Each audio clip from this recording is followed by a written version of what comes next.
Well, let's just dive right in and talk about the Uninvited Invitational. Jess, obviously a savage undertaking, huge group effort. Now that it's all said and done, it worked, the dust settled. How are you feeling? I'm feeling good. I'm feeling a lot better than I did last year after the event. I was pretty busted. And this year I'm just tired, but not in the same way. And it's just from like all the awesome people that helped, that I had to help, like having Nirvana and Carmen and Abby and Ben and Luke and everyone that just chipped in. Like it was so sick. I feel like people are finally starting to see what it is, and I don't have to like try to convince people anymore, because before this whole thing was just like a figment of my imagination, and I was trying to sell something that didn't really exist. So it was hard to find anyone to believe in it, but now it's fucking on. Absolutely. And I think it would be cool to talk about how now there's a bit of a feeder for the final event and how that came to life. Yeah, we do an event in Europe called the Euro Open. Last year was the Euro qualifier because we wanted to give like 3 free trips to the top 3. This year we were like, nah, man, they need a prize money. So we had prize money instead of those free trips, which I guess is the same thing. But I think what I found was like, because I'm always like trying to look at every detail from the rider's perspective. And these girls that are getting free boards from the brands, the one thing that the brand might give them is a flight. That's like the one thing. So like if we pay for their flight, we take away that chance to put that money in their pocket. So that's kind of the thought process there. But yeah, we have that. We're going to do the New Zealand Open in August. And whoa. Wow. That's amazing. First time I'm hearing this. Yeah. Hell yeah. Yeah. I mean, up to last week, I was like, can we really do it? But no, let's fucking do it. You should go. Yeah. It'd be awesome. And then, yeah, we did an event in China in December. And next year, my dream, I'm just going to put it out there. I want to do one in Japan. The Japanese girls deserve it more than anyone, for sure. Mm-hmm. They came on and put on a show. Now, I'm going to ask a hard-hitting question here. We're going to dive deep.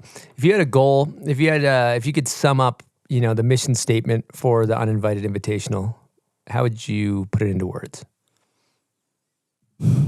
I want to do everything and look down at every detail to make the girls feel like rock stars, because I feel like that really has an immediate reflection in their riding. Like the sled laps this year, watching them like one-handed laying back, like a lot of them have never even been near a snowmobile, let alone be towed behind one. And it just like, I know all those little things add up to them having more confidence and feeling like they can do it. So great. I think mission accomplished. Brantley, Ylfa, you guys were both riding in it. How was the experience riding? Absolutely unreal. The energy, like with all of those girls, is just so epic. Like you're up at the top of the drop-in and like Veda's got bubbles or glitter, people putting glitter on your faces, and like the energy of just the girls is so sick. It's like a big family reunion every year. And it's so fun to watch all of these girls just absolutely throw down in that event. Absolutely. Ylfa? Oh yeah, I think that for me the standout on the top is like these younger girls that have no fear.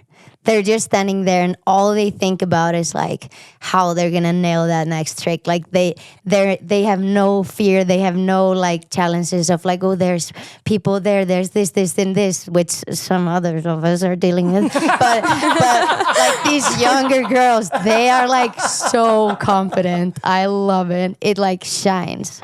And it shows in their style too. Like they're so confident. It's sick.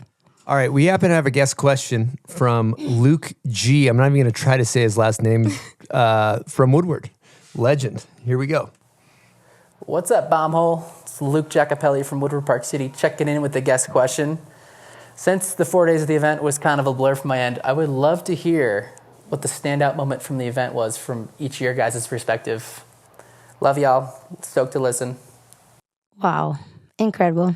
Luke's the We best. love Luke. Couldn't do it without Luke. Straight up. Yeah, Luke. Just the ball of energy. I think. You are calling him the ball of energy? Oh, That's a fucking large ball of energy there. That's just what he is, though. He's like, he brings the vibes for sure. A standout moment from this year was like, there's so many that I can barely count, but like trick wise for me, I think it was the backside blend 270 on the kink rail from Himari. That was like really, really beautiful. Then we have Katja, this young European girl, like 15-year-old, who gapped also actually a blunt 270 out of the ledge, which was kind of overlooked in my opinion. I thought it was one of the sickest things. That tricks on a like such a short rail is so technical. That's pretty insane, and it was like perfect. Then of course we have the back tail too. Doesn't need to be mentioned, and then the front blunt same way on the downflow down. Oh, that was as well. insane. Those are like trick-wise my standouts. Yeah, that was like one of the only tricks I feel like I really got to see in person, like during qualifiers. And I remember just jaw on the floor. I was like, that was the most beautiful frontboard same way I've ever seen. 13 years old. Yeah. Crazy. Yes, you got a standout moment? I mean, there was a lot in the event I didn't really get to see because I was running around the whole time. So I really look forward to my 3-person watch party after the event every year. But I think just the award ceremony and having a big crowd this year. Like last year, I was kind of bummed because I felt like I just want people to come out for and support the girls and like yell for them and ring cowbells. And this year, I feel like it really happened, and that to me was the standout moment because that's been my dream right there. Like, it's not just like, oh, give them a platform, give them a nice course, give them a goodie bag. It's like, give them an experience where they feel like they're a fucking rock star and everybody is there to watch them succeed and thrive, you know? Absolutely. And for the listeners or people that haven't seen the event or didn't experience it, there's confetti going off. There's champagne bottles getting popped. There's $60,000 of oversized checks getting thrown around. Everybody's got cowbells and screaming, and DJ Matty Mo's playing like All I Do Is Win by DJ Khaled. It's like it's a feel good experience. Absolutely. Brantley, do you got a standout moment? Oh, it's so hard to pick one. I would say during finals, because I feel like that's really only what I, got to watch fully. Emma's frontboard same way on the wall, that was just so beautiful. Or her gap front one onto the ledge was insane. That's such a scary trick to try on something that big with that gap. So sick. Her style is just unmatched. Yeah, well said. I'm going to jump in on this one too for this question. Probably wasn't for me, but I'm just going to get in there. One like low-key sleeper moment, Livia Tano was doing just back disasters on the wall, and they were just like it wasn't the flashiest trick, but it was incredible. But then for me, watching Jess Perlmutter in the pocket, just totally locked in, not missing anything. She, I think she only missed maybe 2 tricks or 3 tricks the whole time. Like everything she tried, she landed and was just in that full locked in Terminator mode.